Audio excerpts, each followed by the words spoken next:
Assalamu alaikum. I hate to break it to you, but your favorite scholar, Imam, Sheikh, or Mufti has been lying to you all along.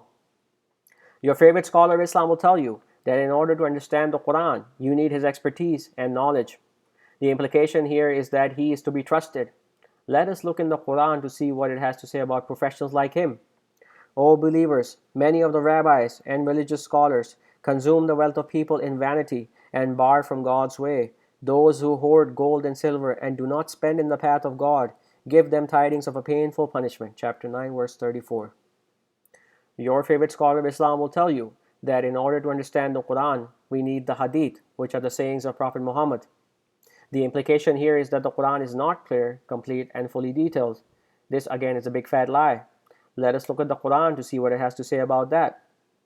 Perfected are the words of your Lord in truth and justice. No one can change his words. He is hearing, knowing. Chapter 6, verse 115.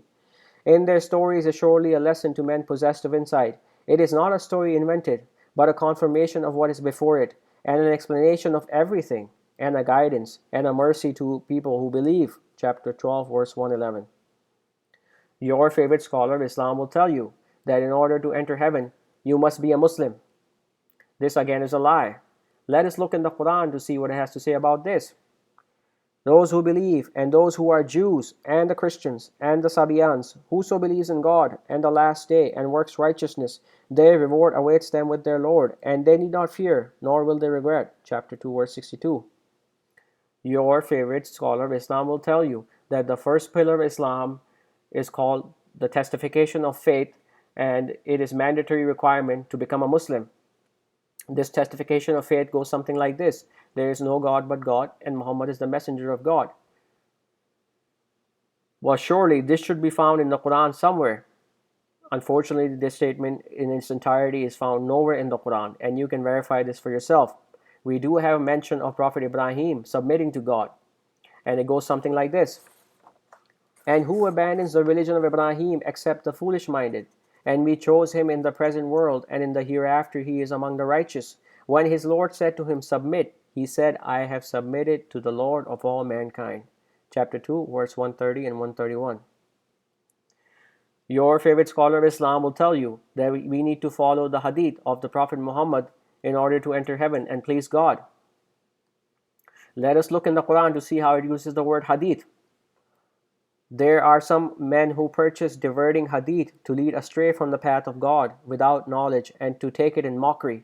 Those, there awaits them a humbling punishment. Chapter 61, verse 6.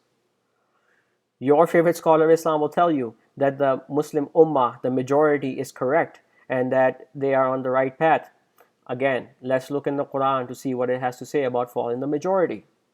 If you obey the majority of those on the earth, they will lead you away from the path of God. They follow only assumption and they only guess. Chapter 6, verse 116. Now you have a choice to make.